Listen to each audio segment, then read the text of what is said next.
It's always lovely to get back into this sort of family because, you know, I've been in it for 15 years and obviously I've known Tom for a long time and Ving as well, both. And so it's always a reunion when we see each other, you know, and it's always a delight. And we always get very excited. We talk a lot about crushing it.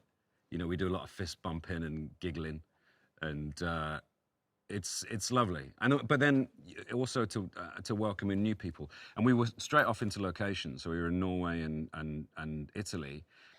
And that time we were all spent in a hotel together. And because of COVID protocols, we all had to kind of eat in a dining room. So we spent so much time together. So we all bonded very quickly. So the new family expanded at quite a alarming rate.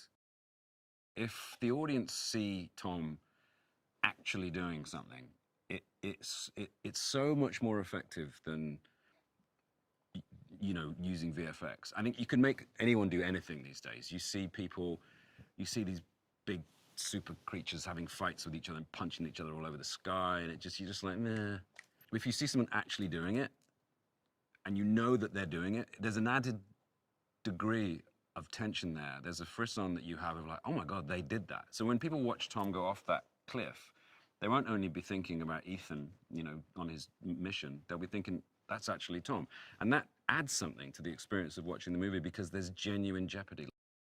McHugh just has a really great understanding of the source material, and you know, he would be the first to kind of admit that he has grown as a director since Rogue Nation, and he just really understands what this is. He knows how to tell stories. You know, he's an expert at that.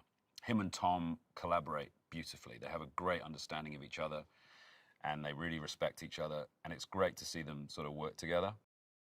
The Mission films are big movies, and you know the scope of them, the way McHugh shoots them, the way they're lit, the way they're staged. It begs to be seen on as big a screen as possible. Not only that, the experience of watching a film like this with a whole group of people and sharing the emotion of it, it's a huge part of how much you enjoy the film, I think.